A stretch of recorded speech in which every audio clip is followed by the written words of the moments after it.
नमस्कार बंधुगण स्टेप्स अनुष्ठान तरफ आपण स्वागत और अभिनंदन जनाऊँ।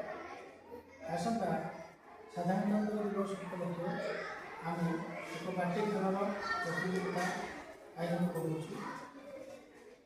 42 ब्रिज पाल खेल पड़िया सका 11 बजे अपराह 5 केवल बालक मैंने जो मान बयस 1/1/2026 सुधा 15 बा कम एवं से फ्री रजिस्ट्रेशन व्हाट्सएप नंबर माध्यम ना डेट ऑफ बर्थ और आड्रेस रजिस्ट्रेशन करेंगे।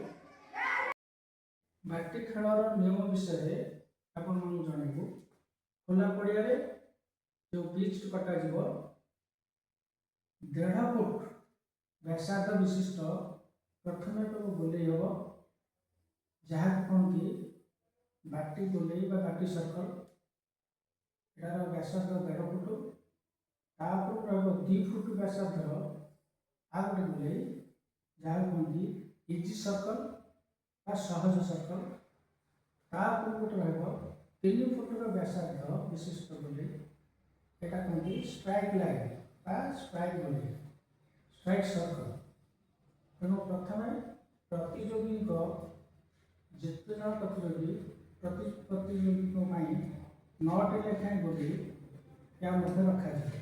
प्रथम गोली भितर जो कहते बाटी गोले बाटी सर्कल मध्य माने जमी जन को 9 टे 2 जन 18 3 जन 27 यही प्रकार रहा जो गोली रही इजी सर्कल बा सहज गोली यहाँ स्ट्राइक लाइन स्ट्राइक गोली। तेणु प्रथम आमर जिते जन प्रतियोगी रहे से एक बाक्स मध्यम टोकन रही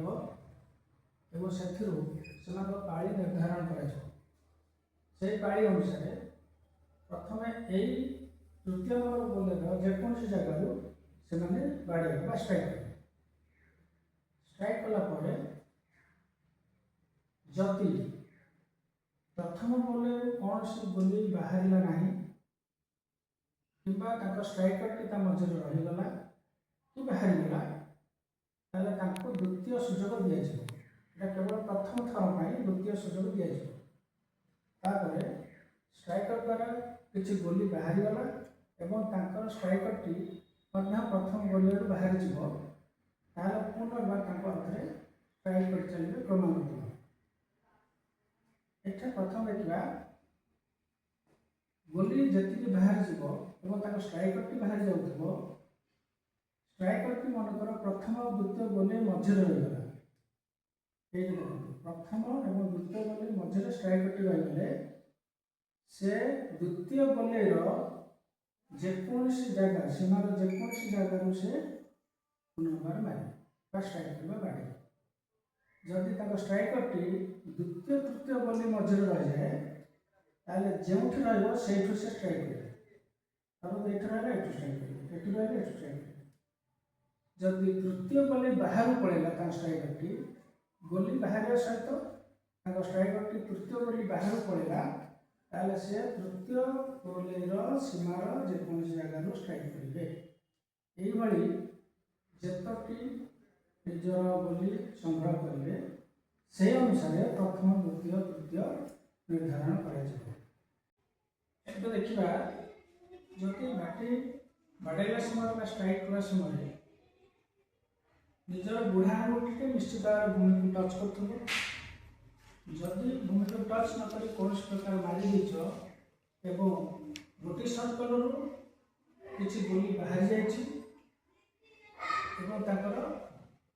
से स्ट्राइक टी नाकच कर दिया जो गोली तो बाहर जाइए पुनर्बार प्रथम सर्कल रखा सहित गोटे गोली फाइन देवा पड़े निजर अर्जित गोली को गोटे गोली रखा जदि से अर्जन करें आग को ड्यू हिसाब रखा अर्थात पुणी जब अर्जन करेंगे से गोटे गोली आगे रखें। यही खेल समय मध्य साधारण पोशाक ପ୍ରଦାନ କରିକି ଆସିବେ। ଚପଲ ଅଥବା ଖାଲି ପାଦରେ ଆସିଲେ ବହୁତ ଭଲ। ଏବଂ ଖେଳର ସମ୍ପୂର୍ଣ୍ଣ ସରିବା ପର୍ଯ୍ୟନ୍ତ କୌଣସି ପ୍ରକାର ପ୍ରତିଯୋଗୀ ମୋବାଇଲ ୟୁଜ୍ କରିପାରିବେ ନାହିଁ, ନା ନିଜର ନା ଅନ୍ୟର। ଏ ହେଉଛି ବାଟି ଖେଳର ନିୟମ ପ୍ରଣାଳୀ। ଆଶା କରୁଛି ଆପଣମାନେ ଏଥିରେ ଖେଳିବେ, ବିଜୟ ଲାଭ କରିବେ।